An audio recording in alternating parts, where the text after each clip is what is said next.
ଅଷ୍ଟାବିଂଶ ଅଧ୍ୟାୟ। ଡୋରି ଲଗାଇ ଶିରକୁ ଟାଣି ଆଣିବା। ଧାର କରି ତୀର୍ଥଯାତ୍ରାକୁ ବାରଣ। ଖେଚୁଡ଼ି ପ୍ରସାଦ ଏବଂ ମେଘାଙ୍କର ନିର୍ମାଣ। ପ୍ରାକ୍କଥନ। ଶ୍ରୀ ସାଇ ଅନନ୍ତ। କ୍ଷୁଦ୍ରାତିକ୍ଷୁଦ୍ର ପିମ୍ପୁଡ଼ିଠାରୁ ବ୍ରହ୍ମାଣ୍ଡ ପର୍ଯ୍ୟନ୍ତ ସମସ୍ତ ଭୂତରେ ସେ ବିଦ୍ୟମାନ। ବେଦ ଓ ଆତ୍ମବିଜ୍ଞାନରେ ପୂର୍ଣ୍ଣ ପାରଦର୍ଶୀ ହୋଇଥିବା ଯୋଗୁଁ ସଦ୍ଗୁରୁ ପଦ ନିମନ୍ତେ ସେ ଶପଥ ଯୋଗ୍ୟ। ଜଣେ ଯେତେ ବିଦ୍ୱାନ ହୋଇଥାନ୍ତୁ ନା କାହିଁକି, ସେ ଯଦି ତାଙ୍କର ଶିଷ୍ୟକୁ ଜାଗ୍ରତ କରି ତାକୁ ଆତ୍ମସ୍ୱରୂପର ଦର୍ଶନ କରାଇ ପାରୁନାହାନ୍ତି, ତାହେଲେ ତାଙ୍କୁ କଦାପି ସଦ୍ଗୁରୁ କୁହାଯାଇ ପାରିବ ନାହିଁ। ସାଧାରଣତଃ ପିତା ଏହି ନଶ୍ୱର ଶରୀରର ଜନ୍ମଦାତା ହୋଇଥାନ୍ତି, କିନ୍ତୁ ସଦ୍ଗୁରୁ ଜନ୍ମ ଏବଂ ମୃତ୍ୟୁ ଉଭୟର ମୁକ୍ତିଦାତା ଅଟନ୍ତି। ଏଣୁ ସେ ଅନ୍ୟ ସମସ୍ତଙ୍କଠାରୁ ଦୟାବାନ ଓ କରୁଣାମୟ ଅଟନ୍ତି। ସାଇ ବାବା ସର୍ବଦା କହୁଥିଲେ, ମୋର ଭକ୍ତ ହଜାର କୋଶ ଦୂରରେ ଥାଉ ନା କାହିଁକି, ସେ ଶିରିଡ଼ିକୁ ଏପରି ଟାଣି ହୋଇ ଚାଲି ଆସିବ ଯେପରି ଡୋରିରେ ବନ୍ଧା ହୋଇଥିବା ପକ୍ଷୀ ଟାଣି ହୋଇ ଶୋଇ ଚାଲିଆସେ। ଏହି ଅଧ୍ୟାୟରେ ଏପରି ତିନୋଟି ଚଢ଼େଇଙ୍କର ବର୍ଣ୍ଣନା କରିବା। ଧାର କରି ତୀର୍ଥଯାତ୍ରାକୁ ବାରଣ। ଲାଲା ଲକ୍ଷ୍ମୀଚାନ୍ଦ। ମୁମ୍ବାଇର ଭେଙ୍କଟେଶ୍ୱର ପ୍ରେସରେ ଲାଲା ଲକ୍ଷ୍ମୀଚାନ୍ଦ ଚାକିରି କରୁଥିଲେ। ଏହାପରେ ରେଳ ବିଭାଗରେ ସେ କାର୍ଯ୍ୟ କଲେ। କିଛିଦିନ ମେସର୍ସ ରାଲି ବ୍ରଦର୍ସ ଆଣ୍ଡ କମ୍ପାନୀରେ ମୁନ୍ସି ରୂପେ ଯୋଗ ଦେଲେ। 1910 ମସିହାରେ ସେ ସାଇବାବାଙ୍କ ସାନ୍ନିଧ୍ୟରେ ଆସିଲେ। ବଡ଼ଦିନର ପ୍ରାୟ ମାସେ 2 ମାସ ପୂର୍ବରୁ ଦିନେ ଶାନ୍ତାକୁଳରେ ଜଣେ ଶଶ୍ରୁଦ୍ଧରେ ବୃଦ୍ଧଙ୍କୁ ସେ ସ୍ୱପ୍ନରେ ଦେଖିଲେ। ଚତୁଃପାର୍ଶ୍ୱରେ ଭକ୍ତଗଣ ତାଙ୍କୁ ଘେରି ରହିଥାନ୍ତି। ଏହାର କିଛିଦିନ ପରେ ସେ ତାଙ୍କର ଜଣେ ବନ୍ଧୁ ଦତ୍ତାତ୍ରେୟ ମଞ୍ଜୁନାଥ ଭିକ୍ଷୁଙ୍କ ନିକଟକୁ ଦାସଗୁଣଙ୍କର କୀର୍ତ୍ତନ ଶୁଣିବାକୁ ଗଲେ। ଦାସଗୁଣ କୀର୍ତ୍ତନ କରିବା ସ୍ଥାନରେ ସେ ସାଇବାବାଙ୍କର ଗୋଟିଏ ଫଟୋ ରଖିଥିଲେ। ଏହି ଫଟୋଟିକୁ ଦେଖି ଲକ୍ଷ୍ମୀଚାନ୍ଦ ଆଶ୍ଚର୍ଯ୍ୟ ହୋଇଗଲେ, କାରଣ ସ୍ୱପ୍ନରେ ଯେଉଁ ବୃଦ୍ଧଙ୍କୁ ସେ ଦେଖିଥିଲେ, ଫଟୋଟି ଠିକ୍ ତା ସହିତ ମିଶି ଯାଉଥିଲା। ତାପରେ ସେ ନିଶ୍ଚିତ ହେଲେ ଯେ ତାଙ୍କୁ ସ୍ୱପ୍ନରେ ଦେଖାଯାଉଥିବା ବ୍ୟକ୍ତି ଜଣକ ହିଁ ଶିରିଡ଼ି ସାଇବାବା। ଫଟୋ ଚିତ୍ର ଦର୍ଶନ, ଦାସଗୁଣଙ୍କର ମଧୁର କୀର୍ତ୍ତନ ଏବଂ ସନ୍ଥ ତୁକାରାମଙ୍କ ଉପରେ ପ୍ରବଚନ ଆଦି ତାଙ୍କ ମନରେ ଏପରି ପ୍ରଭାବ ପକାଇଲେ ଯେ ଶିରିଡ଼ି ଯାତ୍ରା କରିବାକୁ ସେ ଦୃଢ଼ ସଂକଳ୍ପ ହେଲେ। ଭକ୍ତମାନେ ଚିରକାଳ ଏପରି ଅନୁଭବ କରି ଆସିଛନ୍ତି ଯେ ସଦ୍ଗୁରୁ ବା ଅନ୍ୟ କୌଣସି ଆଧ୍ୟାତ୍ମିକ ଜ୍ଞାନ ଅନୁସନ୍ଧାନ ବାହାରେ ଈଶ୍ୱର ସର୍ବଦା ତାର ସହାୟତା କରନ୍ତି। ସେହି ରାତି ପ୍ରାୟ 8ଟା ସମୟରେ ତାଙ୍କର ଜଣେ ବନ୍ଧୁ ଶଙ୍କର ରାଓ କବାଟରେ ଆଘାତ କଲେ ଏବଂ ତାଙ୍କ ସହ ଶିରିଡ଼ି ଯିବେ କି ବୋଲି ପ୍ରଶ୍ନ କଲେ। ଲକ୍ଷ୍ମୀଚାନ୍ଦଙ୍କର ଆନନ୍ଦର ସୀମା ରହିଲା ନାହିଁ ଏବଂ ସେ ତୁରନ୍ତ ଶିରିଡ଼ି ଯିବାକୁ ସ୍ଥିର କଲେ। ଜଣେ ମାରୱାଡ଼ିଙ୍କଠାରୁ 15 ଟଙ୍କା ଧାର କଲେ ଓ ତଥା ଆବଶ୍ୟକ ବ୍ୟବସ୍ଥା କରି ଶିରିଡ଼ି ଅଭିମୁଖେ ବାହାରିଲେ। ମନରେ ଅପୂର୍ବ ଉତ୍କଣ୍ଠା ଭରି ରହିଥାଏ। ରେଳରେ ବସି ବନ୍ଧୁମାନଙ୍କ ସହିତ ମିଶି ଭଜନ ବୋଲିଲେ। ସେହି ଡବାରେ 4 ଜଣ ଯବନ ଯାତ୍ରୀ ଥିଲେ। ସେମାନେ ଶିରିଡ଼ି ନିକଟସ୍ଥ ସେମାନଙ୍କ ଘରକୁ ଫେରୁଥିଲେ। ଲକ୍ଷ୍ମୀଚାନ୍ଦ ସେ ଲୋକମାନଙ୍କୁ ସାଇବାବାଙ୍କ ବିଷୟରେ ପଚରା ଉଚରା କଲେ। ସେମାନେ ତାଙ୍କୁ କହିଲେ ଯେ ସାଇବାବା ଶିରିଡ଼ିରେ ଅନେକ ବର୍ଷ ଧରି ନିବାସ କରୁଛନ୍ତି ଏବଂ ସେ ଜଣେ ମହାନ ସନ୍ଥ। ତାପରେ କୋପରଗାଁଓ ଷ୍ଟେସନରେ ସେମାନେ ଓହ୍ଲାଇଲେ ଓ ବାବାଙ୍କୁ ଭେଟି ଦେବା ପାଇଁ କିଛି ପିଜୁଳି ନେବାକୁ ଇଚ୍ଛା କଲେ। ତେବେ ସେଠାକାର ଅନୁପମ ପ୍ରାକୃତିକ ସୌନ୍ଦର୍ଯ୍ୟ ଦେଖି ଏପରି ମୋହିତ ହୋଇଗଲେ ଯେ ପିଜୁଳି କିଣିବା କଥା ଭୁଲିଗଲେ। ଆନନ୍ଦ ମନରେ ଶିରିଡ଼ି ପହଞ୍ଚିବାକୁ ଯାଉଛନ୍ତି, ଏହି ସମୟରେ ହଠାତ୍ ପିଜୁଳି କଥା ମନେ ପଡ଼ିଲା। ଅପର ପାର୍ଶ୍ୱରୁ ଠିକ୍ ଏତିକି ବେଳେ ଜଣେ ବୃଦ୍ଧ ଗୋଟିଏ ଝୁଡ଼ିରେ ପିଜୁଳି ଧରି ଏକ ଟାଙ୍ଗା ପଛରେ ଦୌଡ଼ି ଆସିଥିବା ଦେଖାଗଲା। ସେମାନେ ଟାଙ୍ଗାକୁ ଅଟକାଇଲେ ଏବଂ ବୃଦ୍ଧାଠାରୁ କିଛି ଭଲ ପିଜୁଳି ବାଛି କିଣିଲେ। ବୃଦ୍ଧା ଜଣକ ଅବଶିଷ୍ଟ ପିଜୁଳିଗୁଡ଼ିକ ମଧ୍ୟ ନେଇଯିବାକୁ ଏବଂ ତାଙ୍କ ତରଫରୁ ବାବାଙ୍କୁ ଅର୍ପଣ କରିବାକୁ କହିଲେ। ଏହା ଶୁଣି ସେମାନେ ଆଶ୍ଚର୍ଯ୍ୟାନ୍ୱିତ ହେଲେ ଏବଂ ବୃଦ୍ଧାଙ୍କ ପ୍ରତି କୃତଜ୍ଞତା ପ୍ରକାଶ କଲେ, କାରଣ ତାଙ୍କ ଯୋଗୁଁ ହିଁ ସେମାନଙ୍କର ବିସ୍ମୃତି ଦୂର ହୋଇଗଲା। ସାଇବାବାଙ୍କର ବୃଦ୍ଧାଙ୍କର ଭକ୍ତି ତାଙ୍କୁ ବିସ୍ମିତ କଲା। ଲକ୍ଷ୍ମୀଚାନ୍ଦ ମନେ କଲେ ଯେ ସ୍ୱପ୍ନରେ ସେ ଦର୍ଶନ କରିଥିବା ବୃଦ୍ଧଙ୍କର ଇଏ ହୁଏତ କୌଣସି ସମ୍ପର୍କୀୟ ହୋଇଥିବେ। ଏହାପରେ ସେମାନେ ସିଧା ଯାତ୍ରା କରି ଶିରିଡ଼ିରେ ପହଞ୍ଚିଲେ। ଦୂରରୁ ମସଜିଦ ଉପରେ ଫରଫର ହୋଇ ଉଡ଼ୁଥିବା ପତାକା ଦୃଶ୍ୟମାନ ହେଲା। ପ୍ରଣାମ କରି ପୂଜା ସାମଗ୍ରୀ ଧରି ସେମାନେ ମସଜିଦରେ ପ୍ରବେଶ କଲେ ଏବଂ ବାବାଙ୍କର ଯଥାବିଧି ପୂଜା କରି ଦଣ୍ଡବତ ହୋଇଗଲେ। ସାଇଙ୍କର ଦର୍ଶନ କରି ସେମାନେ ଅହେତୁକ ଆନନ୍ଦ ଲାଭ କଲେ ତଥା ତାଙ୍କର ଶୀତଳ ଚରଣରେ ଏପରି ଲୋଟିଗଲେ ଯେ କୌଣସି ମହୁମାଛି ପଦ୍ମଫୁଲର ମକରନ୍ଦ ସୁଗନ୍ଧରେ ମୁଗ୍ଧ ହୋଇ ସେଥିରେ ଏକାକାର ହୋଇଯାଇଛି।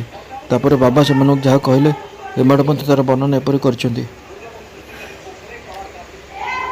ବାଟରେ ଭଜନ କରୁଛନ୍ତି ଆଉ ଅନ୍ୟମାନଙ୍କୁ ପଚାରୁଛନ୍ତି, ଅନ୍ୟମାନଙ୍କୁ କ'ଣ ପଚାରୁଛ? ସବୁକିଛି ନିଜ ଆଖିରେ ଦେଖ। ଅନ୍ୟ ଲୋକଙ୍କୁ କାହିଁକି ପଚାରୁଛୁ? ସ୍ୱପ୍ନ କ'ଣ ସତ୍ୟ ନା ମିଥ୍ୟା? ନିଜେ ସ୍ଥିର କର। ମାରୱାଡ଼ିଠାରୁ ଉଦ୍ଧାର ନେବା କି ଦରକାର ଥିଲା? ଇଚ୍ଛା ପୁରା ହେଲା ତ?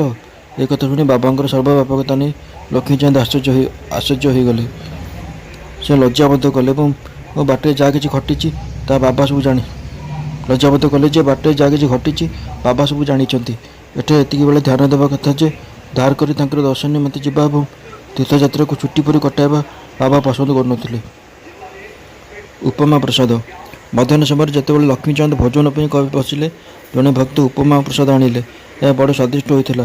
ଲକ୍ଷ୍ମୀଚାନ୍ଦ ତାକୁ ପାଇ ଆନନ୍ଦିତ ହେଲେ। ପରଦିନ ମଧ୍ୟ ଉପମା ଖାଇବାକୁ ତାଙ୍କର ମନ ହେଲା, କିନ୍ତୁ କୌଣସି ଭକ୍ତ ସେଦିନ ଆଣିନଥିଲେ।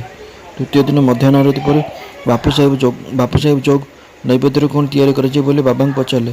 ବାବା ଉପମା କରିବା ପାଇଁ କହିଲେ। ଭକ୍ତମାନେ 2ଟି ବଡ଼ ହଣ୍ଡାରେ ଉପମା ତିଆରି କରି ଆଣିଲେ। ଲକ୍ଷ୍ମୀଚାନ୍ଦଙ୍କୁ ବଡ଼ ଭୋକ ହେଉଥିଲା। ଏହା ସହ ତାଙ୍କ ପିଠିରେ ବ୍ୟଥା ଥିଲା। ବାବା ତାଙ୍କୁ କହିଲେ, ତୁମକୁ ଭୋକ ଲାଗୁଛି? ଠିକ୍ ଅଛି, ଅଣ୍ଟାରେ ବ୍ୟଥା ମଧ୍ୟ ଅଛି। ନିଅ, ଏବେ ଏହି ଉପମାକୁ ହିଁ ଔଷଧ କର। ସେ ପୁଣି ଆଚମ୍ବିତ ହେଲେ ଯେ ବାବା ଅନ୍ତରର ସବୁ କଥା ଜାଣିପାରୁଛନ୍ତି। ବସ୍ତୁତଃ ବାବା ସର୍ବଜ୍ଞ। କୁଦୃଷ୍ଟି। ଏହି ଯାତ୍ରା ସମୟରେ ଟଭାଡ଼ି ଶୋଭାଯାତ୍ରା ଦେଖିବାର ସୌଭାଗ୍ୟ ମଧ୍ୟ ତାଙ୍କର ହେଲା। ସେଦିନ ବାବାଙ୍କର କଫ ହୋଇଥାଏ। ତାଙ୍କ ମନରେ ବିଚାର ଆସିଲା କି ହୁଏତ କାହାର କୁଦୃଷ୍ଟି ବାବାଙ୍କ ଉପରେ ପଡ଼ିଯାଇଛି, ତେଣୁ ତାଙ୍କର କଫ ହୋଇଛି। ପରଦିନ ସକାଳେ ବାବା ଯେତେବେଳେ ମସଜିଦକୁ ଗଲେ, ସେ ଆମକୁ କହିଲେ କି କାହାର କୁଦୃଷ୍ଟି ପଡ଼ିବାରୁ ମୋତେ କଫ ହେଲା। ଲକ୍ଷ୍ମୀଚାନ୍ଦଙ୍କ ମନରେ ଯେଉଁ ଭାବନା ଆସୁଥିଲା ତା ବାବା ତୁରନ୍ତ କହିଦେଉଥିଲେ। ବାବାଙ୍କର ଏପରି ସ୍ୱାଭାବିକତା ତଥା ଅନ୍ତର୍ଜମିତର ଅନେକ ପ୍ରମାଣ ତଥା ଭକ୍ତମାନଙ୍କ ପ୍ରତି ତାଙ୍କର ସ୍ନେହ ଦେଖି ଲକ୍ଷ୍ମୀଚାନ୍ଦ ବାବାଙ୍କ ଚରଣରେ ଲୋଟି ପଡ଼ିଲେ ଏବଂ କହିଲେ ଯେ ଆପଣଙ୍କର ପ୍ରିୟ ଦର୍ଶନ ଦ୍ୱାରା ମୋର ଚିତ୍ତ ବଡ଼ ପ୍ରସନ୍ନ ହେଲା। ମୋର ମନୋବଧୂପ ଆପଣଙ୍କର ଚରଣ କମଳ ଭଜନରେ ହିଁ ନିରନ୍ତର ନିମଗ୍ନ ରହୁ। ଆପଣଙ୍କର ଭିନ୍ନ ଅନ୍ୟ କୌଣସି ଈଶ୍ୱର ଅଛନ୍ତି ଏହା ମୋତେ ଜଣା ନାହିଁ। ମୋ ପ୍ରତି ଆପଣ ସର୍ବଦା ଦୟା ଏବଂ ସ୍ନେହ କରନ୍ତୁ ଏବଂ ଆପଣଙ୍କ ଚରଣର ଦୀନଦାସକୁ ରକ୍ଷା କରି ତାର କଲ୍ୟାଣ କରନ୍ତୁ। ଆପଣଙ୍କର ଭବନାଶନ ଚରଣକୁ ସ୍ମରଣ କରି ମୋର ଜୀବନ ଆନନ୍ଦରେ କଟିଯାଉ, ଏହା ମୋର ବିନମ୍ର ପ୍ରାର୍ଥନା। ବାବାଙ୍କଠାରୁ ଆଶୀର୍ବାଦ ତଥା ଉଦ୍ଧି ନେଇ ସେ ବନ୍ଧୁଙ୍କ ସହ ମନ ଖୁସିର ବାଟ ସାରା ବାବାଙ୍କର ଗୁଣ କୀର୍ତ୍ତନ କରି ଘରକୁ ଫେରିଲେ ଏବଂ ସର୍ବଦା ତାଙ୍କର ଭକ୍ତ ହୋଇ ରହିଲେ। ଶିରିଡ଼ି ଯାଇଥିବା ଲୋକଙ୍କ ହାତରେ ସେ ଫୁଲହାର, କର୍ପୂର ଓ ଦକ୍ଷିଣା ଆଦି ପଠାଉଥିଲେ। ବୁରହାନପୁରର ମହିଳାଙ୍କର ଖେଚୁଡ଼ି ପ୍ରସାଦ। ଏବେ ଆମେ ଦ୍ୱିତୀୟ ଚଢ଼େଇ ଅର୍ଥାତ୍ ଭକ୍ତର କାହାଣୀ ବର୍ଣ୍ଣନା କରିବା। ଦିନେ ବୁରହାନପୁରରେ ଜଣେ ମହିଳା ସେ ସାଇବାବା ତାଙ୍କ ଦୁଆର ସମ୍ମୁଖରେ ଛିଡ଼ା ହୋଇଥିବ ଓ ଖେଚୁଡ଼ି ମାଗୁଥିବା ସ୍ୱପ୍ନ ଦେଖିଲେ। ସେ ତୁରନ୍ତ ନିଦରୁ ଉଠିପଡ଼ି ଦୁଆର ପାଖକୁ ଗଲେ, ମାତ୍ର କେହି ନଥିଲେ। ତଥାପି ଏହା ତାଙ୍କ ମନରେ ଭାବାନ୍ତର ଜାତ କଲା ଏବଂ ସ୍ୱପ୍ନ କଥା ସେ ତାଙ୍କ ସ୍ୱାମୀ ତଥା ଅନ୍ୟମାନଙ୍କୁ ଜଣାଇଲେ। ତାଙ୍କର ପତି ଡାକ ବିଭାଗରେ ଚାକିରି କରୁଥିଲେ। ଉଭୟ ପତି ପତ୍ନୀ ଧର୍ମପରାୟଣ ଥିଲେ। ଅକଲକୁ ତାଙ୍କର ଯେତେବେଳେ ବଦଳି ହେଲା, ସେମାନେ ଶିରିଡ଼ି ଯିବାକୁ ଇଚ୍ଛା କଲେ ଏବଂ ଶୁଭ ଦିନ ଦେଖି ଯାତ୍ରା ଆରମ୍ଭ କଲେ। ବାଟରେ ଗୋମାତା ତୀର୍ଥ ହୋଇ ସେମାନେ ଶିରିଡ଼ିରେ ପହଞ୍ଚିଲେ ଏବଂ ସେଠାରେ 2 ମାସ ରହିଲେ। ପରଦିନ ସେମାନେ ଦ୍ୱାରକାମାଇକୁ ଯାଉଥିଲେ ଏବଂ ବାବାଙ୍କର ପୂଜା କରି ଆନନ୍ଦରେ ସମୟ ଅତିବାହିତ କରୁଥିଲେ। ଯଦିଓ ଖେଚୁଡ଼ି ନୈବେଦ୍ୟ ପ୍ରସ୍ତୁତ କରି ଅର୍ପଣ କରିବାକୁ ସେମାନେ ଚାହୁଁଥିଲେ, କିନ୍ତୁ କୌଣସି କାରଣବଶତଃ 14 ଦିନ ପର୍ଯ୍ୟନ୍ତ ଏ ସୁଯୋଗ ମିଳିଲା ନାହିଁ। ପତ୍ନୀ ଅଧିକ ବିଳମ୍ବ କରିବାକୁ ଚାହୁଁନଥିଲେ। ଏଣୁ ପଞ୍ଚଦଶ ଦିନ ମଧ୍ୟାହ୍ନ ସମୟରେ ଖେଚୁଡ଼ି ନେଇ ସେ ଯେତେବେଳେ ମସଜିଦରେ ପହଞ୍ଚନ୍ତି, ବାବା ଅନ୍ୟମାନଙ୍କ ସହିତ ଭୋଜନ କରିବାକୁ ବସିଥିଲେ। ପରଦା ପଡ଼ିଯାଇଥିଲା। ଏହାପରେ ଭିତରକୁ ଯିବାକୁ କାହାର ସାହସ ନଥାଏ, କିନ୍ତୁ ମହିଳା ଜଣକ ଗୋଟିଏ କ୍ଷଣ ବି ପ୍ରତୀକ୍ଷା କରିପାରିଲେ ନାହିଁ ଏବଂ ପରଦା ଅଡ଼ାଇ ଭିତରକୁ ଧସି ପଶିଗଲେ। ବଡ଼ ଆଶ୍ଚର୍ଯ୍ୟର କଥା ଯେ ସେଦିନ ପ୍ରଥମେ ଖେଚୁଡ଼ି ଖାଇବାକୁ ହିଁ ବାବାଙ୍କର ଇଚ୍ଛା ଥିଲା। ଯେତେବେଳେ ସେ ଥାଳି ନେଇ ଭିତରକୁ ଗଲେ, ବାବା ବେଶ୍ ଖୁସି ହେଲେ ଏବଂ ସେ ଥାଳିରୁ ଖେଚୁଡ଼ି କାଢ଼ି ଖାଇଲେ। ବାବାଙ୍କର ଏପରି ଉଚ୍ଚକତା ଦେଖି ସମସ୍ତେ ଆଶ୍ଚର୍ଯ୍ୟାନ୍ୱିତ ହେଲେ ଏବଂ ଯେଉଁମାନେ ଏହି କଥା ଶୁଣିଲେ, ଭକ୍ତମାନଙ୍କ ପ୍ରତି ବାବାଙ୍କର ଅନୁପମ ସ୍ନେହ ଦେଖି ବଡ଼ ପ୍ରସନ୍ନ ହେଲେ। ମେଘାଙ୍କ ସଂସ୍କାର ଓ ବାବାଙ୍କ ଦ୍ୱାରା ମୁକ୍ତି। ଏବେ ତୃତୀୟ ମହାନ ଚଢ଼େଇଙ୍କର କଥା ଶୁଣନ୍ତୁ। ବିମର ଗାଁରେ ରହୁଥିବା ମେଘା ସାଧାସିଧା ଓ ଅଶିକ୍ଷିତ ବ୍ୟକ୍ତି ଥିଲେ। ରାୟବାହାଦୁର ହରିବିନାୟକ ସେଠ୍ହିଙ୍କ ଘରେ ସେ ପାଚକ ରୂପେ କାର୍ଯ୍ୟ କରୁଥିଲେ। ଭଗବାନ ଶିବଙ୍କର ସେ ବଡ଼ ଭକ୍ତ ଥିଲେ ତଥା ସର୍ବଦା ଓମ୍ ନମଃ ଶିବାୟ ପଞ୍ଚାକ୍ଷରୀ ମନ୍ତ୍ର ଜପ କରୁଥିଲେ। ସନ୍ଧ୍ୟା ଉପାସନା ଆଦିରେ ତାଙ୍କର କୌଣସି ଜ୍ଞାନ ନଥିଲା। ଏପରିକି ସନ୍ଧ୍ୟାରେ ମୂଳ ଗାୟତ୍ରୀ ମନ୍ତ୍ର ମଧ୍ୟ ତାଙ୍କୁ ଜଣା ନଥିଲା। ତେବେ ରାୟବାହାଦୁର ସେଠ୍ ତାଙ୍କୁ ଖୁବ୍ ଶ୍ରଦ୍ଧା କରୁଥିଲେ। ତେଣୁ ସେ ସନ୍ଧ୍ୟାବିଧି ତଥା ଗାୟତ୍ରୀ ମନ୍ତ୍ର ଆଦି ଶିଖାଇ ଦେଲେ। ସେ ସାଇବାବାଙ୍କୁ ଭଗବାନ ଶିବଙ୍କର ସାକ୍ଷାତ ଅବତାର ବୋଲି ସେଠ୍ ସାହେବ ମାନୁଥିଲେ। ଏଣୁ ମେଘା ତାଙ୍କ ଦ୍ୱାରା ଉପକୃତ ହୁଅନ୍ତୁ ବୋଲି ମନେକରି ସେ ତାଙ୍କୁ ଶିରିଡ଼ି ପଠାଇବାକୁ ସ୍ଥିର କଲେ। କିନ୍ତୁ ମେଘା ଏଥିରେ ରାଜି ହେଲା ନାହିଁ। ତାଙ୍କର ଦୃଢ଼ ଧାରଣା ଥିଲା ଯେ ସାଇବାବା ଜଣେ ଯବନକୁ ପ୍ରଣାମ କରିବା ଉଚିତ ନୁହେଁ। ଏପରି ଧାରଣା ସେ ବଶବର୍ତ୍ତୀ ହୋଇଥିଲା ବେଳେ ରାୟବାହାଦୁର ଯେମିତି ହେଲେ ତାଙ୍କ ବାବାଙ୍କ ନିକଟକୁ ପଠାଇବାକୁ ଯୋଜନା କରିଥିଲେ। ଏହି ପରିସ୍ଥିତିରେ ସେ କ'ଣ କରିବେ ତାହାକୁ ନେଇ ମେଘାଙ୍କ ମନରେ ଦ୍ୱନ୍ଦ୍ୱର ଲହରୀ ଉଠୁଥିଲା। ସେ ବଡ଼ ବିରକ୍ତ ହୋଇପଡ଼ୁଥିଲେ। ଏପରିକି ତାଙ୍କୁ ସେଠାକୁ ହଟାଇବାକୁ ସେଠ୍ ସାହେବଙ୍କୁ ସେ କରଯୋଡ଼ି ପ୍ରାର୍ଥନା କଲେ। କିନ୍ତୁ ସେଠ୍ ସାହେବ ବି ମାନିବାର ଲୋକ ନଥିଲେ। ତାଙ୍କ ନିକଟରେ ମେଘାଙ୍କ କଥା ଚଳିଲା ନାହିଁ। ସେ କୌଣସି ପ୍ରକାର ତାଙ୍କୁ ଶିରିଡ଼ି ପଠାଇବାରେ ସଫଳ ହେଲେ। ତାଙ୍କ ହାତରେ ତାଙ୍କ ଶ୍ୱଶୁର ଗଣେଶ ଦାମୋଦର ଓରଫ ଦାଦା କେଲକରଙ୍କ ପାଖକୁ ଏକ ପତ୍ର ପଠାଇଲେ। ଦାଦା କେଲକର ଶିରିଡ଼ିରେ ରହୁଥିଲେ। ମେଘାକୁ ବାବାଙ୍କର ପାଖକୁ ନେଇଯିବା ପାଇଁ ଏହି ପତ୍ରରେ ରାୟ ସାହେବ ଲେଖିଥିଲେ। ଶିରିଡ଼ି ପହଞ୍ଚିବା ପରେ ମେଘା ସିଧା ମସଜିଦକୁ ଗଲେ, କିନ୍ତୁ ଯେମିତି ଭିତରକୁ ପ୍ରବେଶ କରିଛନ୍ତି, ବାବା ଭୀଷଣ କ୍ରୋଧିତ ହୋଇ ତାଙ୍କୁ ପ୍ରବେଶ କରିବାକୁ ବାରଣ କଲେ। ସେ ଗର୍ଜନ କରି କହିଲେ, ଏହାକୁ ବାହାର କରିଦିଅ। ପୁଣି ମେଘାଙ୍କ ଆଡ଼କୁ ଦେଖି କହିଲେ କି ତୁମେ ଉଚ୍ଚ କୁଳର ବ୍ରାହ୍ମଣ ଆଉ ମୁଁ ଏକ ନିମ୍ନ ଜାତିର ଯବନ। ତୁମର ଜାତି ଚାଲିଯିବ। ତୁରନ୍ତ ବାହାରକୁ ପଳାଅ। ବାବାଙ୍କର ଏପରି ଉକ୍ତି ଶୁଣି ମେଘା ଭୟରେ ଥରିବାକୁ ଲାଗିଲେ। ସେ ବଡ଼ ଆଶ୍ଚର୍ଯ୍ୟ ହେଲେ ଯେ ତାଙ୍କ ମନରେ ଯେଉଁ ବିଚାର ଆସିଥିଲା ବାବା ତାହା କିପରି ଜାଣିଲେ। କୌଣସି ପ୍ରକାର ସେ କିଛି ଦିନ ସେଠାରେ ରହିଲେ ଓ ନିଜ ଇଚ୍ଛା ଅନୁସାରେ ସେବା କରୁଥିଲେ, କିନ୍ତୁ ତାଙ୍କର ମନ ତୃପ୍ତ ହେଲା ନାହିଁ। ସେ ଘରକୁ ଫେରିଗଲେ ଏବଂ ସେଠାରୁ ତ୍ରୟମ୍ବକେଶ୍ୱର ଗଲେ। ବର୍ଷେ ପରେ ସେ ପୁଣି ଶିରିଡ଼ି ଆସିଲେ ଏବଂ ଏଥର ଦାଦା କେଲକର ସୁପାରିଶ କରିବାରୁ ତାଙ୍କୁ ମସଜିଦରେ ରହିବାକୁ ଅନୁମତି ମିଳିଲା। ମୌଖିକ ଉପଦେଶ ଦ୍ୱାରା ମେଘାଙ୍କୁ ଉନ୍ନତି କରିବା ବଦଳରେ ବାବା ତାଙ୍କର ଆନ୍ତରିକ ସୁଧାର ଚାହୁଁଥିଲେ। ଏବେ ତାଙ୍କର ମନୋଭାବରେ ଯଥେଷ୍ଟ ପରିବର୍ତ୍ତନ ହୋଇସାରିଥିଲା ଏବଂ ବାବାଙ୍କୁ ଭଗବାନ ଶଙ୍କରଙ୍କ ସାକ୍ଷାତ ଅବତାର ବୋଲି ସେ ମନେ କରୁଥିଲେ। ଶିବ ପୂଜାରେ ବେଲପତ୍ରର ପ୍ରୟୋଜନ ହୋଇଥାଏ, ଏଣୁ ତାଙ୍କର ଶିବଜୀ ଅର୍ଥାତ୍ ବାବାଙ୍କର ପୂଜା ନିମିତ୍ତ ବେଲପତ୍ର ଖୋଜିବା ପାଇଁ ସେ ମାଇଲ ମାଇଲ ବାଟ ଚାଲୁଥିଲେ। ପ୍ରତିଦିନ ସେପରି ନିୟମ କରିଥିଲେ କି ଗାଁରେ ଯେତେ ମନ୍ଦିର ଅଛି ପ୍ରଥମେ ସେସବୁ ସ୍ଥାନକୁ ଯାଇ ପୂଜା କରିବେ, ତାପରେ ମସଜିଦକୁ ଆସି ବାବାଙ୍କୁ ପ୍ରଣାମ କରି ତଥା କିଛି ସମୟ ଚରଣ ସେବା କରି ତାପରେ ଚରଣାମୃତ ପାନ କରୁଥିଲେ।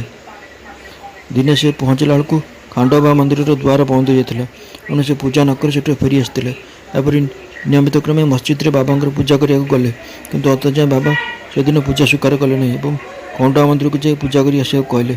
ଆହୁରି ମଧ୍ୟ ଏକଥା କହିଲେ ଯେ ଏବେ ଯାଅ, ମନ୍ଦିରର କବାଟ ଖୋଲିଯାଇଛି। ମେଘା ଖଣ୍ଡୁଆ ମନ୍ଦିରରେ ପହଞ୍ଚି ଆଶ୍ଚର୍ଯ୍ୟଚକିତ ହେଲେ। ମନ୍ଦିରର ଦ୍ୱାର ଖୋଲି ଯାଇଥିଲା। ସେଠାରେ ପୂଜା ସାରି ସେ ମସଜିଦକୁ ଫେରିଲେ ଓ ଯଥାବିଧି ବାବାଙ୍କର ପୂଜା କଲେ। ଗଙ୍ଗା ସ୍ନାନ। ଥରେ ମକର ସଂକ୍ରାନ୍ତି ଅବସରରେ ବାବାଙ୍କ ଶ୍ରୀଅଙ୍ଗରେ ଚନ୍ଦନ ଲେପନ ତଥା ଗଙ୍ଗା ଜଳରେ ତାଙ୍କୁ ସ୍ନାନ କରାଇବାକୁ ମେଘାଙ୍କର ଇଚ୍ଛା ହେଲା। ବାବା ପ୍ରଥମେ ଏଥିପାଇଁ ସ୍ୱୀକୃତି ଦେଲେ ନାହିଁ, ତେବେ ବାରମ୍ବାର ପ୍ରାର୍ଥନା କରିବାରୁ କୌଣସି ପ୍ରକାର ରାଜି ହେଲେ। ଗୋଦାବରୀ ନଦୀରୁ ପବିତ୍ର ଜଳ ଆଣିବା ପାଇଁ ମେଘା 8 କୋଶ ବାଟ ଯାତ୍ରା କଲେ। ସେଠାରୁ ପବିତ୍ର ଜଳ ଆଣି ଫେରିଲେ ଏବଂ ଦ୍ୱିପହର ଭିତରେ ସମସ୍ତ ବ୍ୟବସ୍ଥା ଯୋଗାଡ଼ କରି ସ୍ନାନ କରାଇବା ପାଇଁ ବାବାଙ୍କୁ ପ୍ରାର୍ଥନା କଲେ। ବାବା ପୁଣି ଥରେ ତାଙ୍କୁ ଏଥିରେ ନିବୃତ୍ତ ରହିବାକୁ ମେଘାଙ୍କୁ କହିଲେ। ସେ କହିଲେ, ମୁଁ ତ ଜଣେ ଫକୀର, ଗଙ୍ଗା ଜଳ ମୋର କ'ଣ ହେବ? କିନ୍ତୁ ମେଘା କିଛି ଶୁଣିବା ଅବସ୍ଥାରେ ନଥିଲେ। ତାଙ୍କର ଦୃଢ଼ ଧାରଣା ଥିଲା ଯେ ଶଙ୍କର ଭଗବାନ ଗଙ୍ଗା ଜଳରେ ଅଧିକ ପ୍ରସନ୍ନ ହୁଅନ୍ତି। ଏଣୁ ଶୁଭ ପର୍ବତରେ ଆମର ଶଙ୍କର ଭଗବାନଙ୍କୁ ସ୍ନାନ କରାଇବା ଆମର ପରମ କର୍ତ୍ତବ୍ୟ।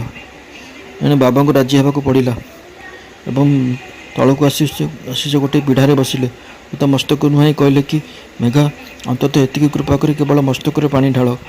ମସ୍ତକ ଶରୀରର ପ୍ରଧାନ ଅଙ୍ଗ ଏବଂ ତାପରେ ପାଣି ଢାଳିଲେ ସମଗ୍ର ଶରୀରରେ ଢାଳିବା ସହ ସମାନ। ମେଘା ଠିକ୍ ଅଛି କହି ପାଣି ଢାଳିବା ଆରମ୍ଭ କଲେ। ତାଙ୍କର ମନରେ ଏତେ ପ୍ରସନ୍ନତା ହେଲା ଯେ ଉଚ୍ଚ ସ୍ୱରରେ ହର ହର ଗଙ୍ଗେ କହି ସବୁତକ ପାଣି ଏକାଥରକେ ବାବାଙ୍କ ସମଗ୍ର ଶରୀରରେ ଢାଳିଦେଲେ। ଆଉ ଗୋଟିଏ ମାଠିଆ ପାଖରେ ଥିଲା। ଏଥିରେ ସେ କୌତୂହଳ ସହକାରେ ବାବାଙ୍କୁ ନିରୀକ୍ଷଣ କଲେ। ମାତ୍ର ଆଶ୍ଚର୍ଯ୍ୟର ବିଷୟ ଯେ ସେ କେବଳ ବାବାଙ୍କର ମୁଣ୍ଡଟି ଓଦା ହୋଇଥିଲା, ଶରୀର ଯେମିତିକୁ ସେମିତି ଥିଲା। ଏହା ଦେଖି ତାଙ୍କର ବିସ୍ମୟର ସୀମା ରହିଲା ନାହିଁ। ତ୍ରିଶୂଳ ଏବଂ ପିଣ୍ଡି। ମେଘା ବାବାଙ୍କୁ ଦୁଇଟି ସ୍ଥାନରେ ସ୍ନାନ କରାଇଥିଲେ। ପ୍ରଥମେ ସେ ମସଜିଦରେ ସଶରୀରେ ବାବାଙ୍କୁ ସ୍ନାନ କରୁଥିଲେ ଏବଂ ପୁଣି ୱାଡ଼ାରେ ନାନା ସାହେବ ବନ୍ଦରକରଙ୍କ ଠାରୁ ପାଇଥିବା ତାଙ୍କର ବଡ଼ ଫଟୋଟିକୁ ସ୍ନାନ କରାଉଥିଲେ। ଏହି ପ୍ରକାର ଏହି ଧାରା 12 ମାସ ଚାଲିଥିଲା। ବାବା ତାଙ୍କର ଭକ୍ତି ତଥା ବିଶ୍ୱାସ ଦୃଢ଼ କରିବା ପାଇଁ ତାଙ୍କୁ ଦର୍ଶନ ଦେଲେ। ଦିନେ ଯେତେବେଳେ ପ୍ରତ୍ୟୁଷରେ ମେଘା ଅର୍ଦ୍ଧନିଦ୍ରା ଅବସ୍ଥାରେ ଶଯ୍ୟାରତ ଥିଲେ, ବାବାଙ୍କର ଦର୍ଶନ ଲାଭ କଲେ। ସେ ଜାଗ୍ରତ ଥିବା ଜାଣି ବାବା ତାଙ୍କ ଉପରକୁ ଅକ୍ଷତ ବୃଷ୍ଟି କଲେ ଏବଂ କହିଲେ, ମେଘା, ମୋ ପାଖରେ ତ୍ରିଶୂଳ ସ୍ଥାପନ କର। ଏହାପରେ ସେ ଅଦୃଶ୍ୟ ହୋଇଗଲେ। ବାବାଙ୍କ ସ୍ୱର ଶୁଣି ମେଘାଙ୍କର ତନ୍ଦ୍ରା ଭଙ୍ଗ ହେଲା। ତେବେ ଏହା ସ୍ୱପ୍ନ ନା ବାସ୍ତବ ସେ ଜାଣିପାରୁନଥିଲେ। ଉତ୍ସୁକତାର ସହ ଆଖି ଖୋଲିଲେ, କିନ୍ତୁ ପାଖରେ କେହି ନଥିଲେ। ପ୍ରମାଣ ସ୍ୱରୂପ କେବଳ କିଛି ଅକ୍ଷତ ବିକ୍ଷତ ଭାବରେ ପଡ଼ିଥିଲା। ବିସ୍ମିତ ମନରେ ମେଘା ବାବାଙ୍କ ନିକଟକୁ ଗଲେ ଏବଂ ସ୍ୱପ୍ନ ବୃତ୍ତାନ୍ତ ଶୁଣାଇ ତ୍ରିଶୂଳ ସ୍ଥାପନ ପାଇଁ ଅନୁମତି ଭିକ୍ଷା କଲେ। ବାବା କହିଲେ, ତୁମେ ମୋ କଥା ଶୁଣିପାରିଲ ନାହିଁ? ତ ସ୍ୱପ୍ନ ନୁହେଁ, ପ୍ରତ୍ୟକ୍ଷ ନିର୍ଦ୍ଦେଶ ଥିଲା। ମୋର ଭକ୍ତି ସର୍ବଦା ଅର୍ଥାପୂର୍ଣ୍ଣ, ଆଲତୁ ଫାଲତୁ ନୁହେଁ। ମେଘା କହିଲେ, ଆପଣ ମୋତେ ନିଦ୍ରାରୁ ଜାଗ୍ରତ କରିଦେଲେ, କିନ୍ତୁ ସମସ୍ତ ଦ୍ୱାର ପୂର୍ବବତ୍ ବନ୍ଦ ଥିବା ଦେଖି ମୁଁ ଭ୍ରମରେ ପଡ଼ିଗଲି ଯେ ମୁଁ ସ୍ୱପ୍ନ ଦେଖୁନଥିଲି ତ? ବାବା କହିଲେ, ମୋର ପ୍ରବେଶ ପାଇଁ ଦ୍ୱାରର ପ୍ରୟୋଜନ ନାହିଁ। ମୋର କୌଣସି ରୂପ ନାହିଁ କି ଆକାର ନାହିଁ। ମୁଁ ସର୍ବଭୂତରେ ବ୍ୟାପ୍ତ। ଯିଏ ମୋ ଉପରେ ବିଶ୍ୱାସ ରଖି ସର୍ବଦା ମୋର ଚିନ୍ତା କରେ, ତାର ସମସ୍ତ କାର୍ଯ୍ୟ ମୁଁ ସ୍ୱୟଂ କରେ ଏବଂ ଶେଷରେ ତାକୁ ଶ୍ରେଷ୍ଠ ଗତି ଦିଏ। ମେଘା ୱାଡ଼କୁ ଫେରି ଆସିଲେ ଏବଂ ବାବାଙ୍କ ଫଟୋ ସମ୍ମୁଖରେ କାନ୍ଥରେ ଗୋଟିଏ ତ୍ରିଶୂଳ ଟଙ୍ଗାଇଲେ। ପରଦିନ ଜଣେ ରାମଦାସୀ ଭକ୍ତ ପୁନାରୁ ଆସିଲେ। ସେ ବାବାଙ୍କୁ ପ୍ରଣାମ କରି ଭଗବାନ ଶଙ୍କରଙ୍କର ଗୋଟିଏ ପିଣ୍ଡି ଭେଟିଦେଲେ। ସେ ସମୟରେ ମେଘା ସେଠାରେ ପହଞ୍ଚିଲେ। ତାଙ୍କୁ ଦେଖି ବାବା କହିଲେ, ଦେଖ, ଭୋଳା ଶଙ୍କର ଆସିଗଲେ, ଏବେ ତାଙ୍କୁ ସମ୍ଭାଳ। ମେଘା ପିଣ୍ଡି ଉପରେ ତ୍ରିଶୂଳ ଲାଗିଥିବା ଦେଖି ବଡ଼ ବିସ୍ମିତ ହେଲେ। ସେ ୱାଡ଼କୁ ଫେରି ଆସିଲେ। ଏ ସମୟରେ କାକା ସାହେବ ଦୀକ୍ଷିତ ସ୍ନାନ ପରେ ମୁଣ୍ଡରେ ଗାମୁଛା ଘୋଡ଼ାଇ ସାଇନାମା ଜପ କରୁଥିଲେ।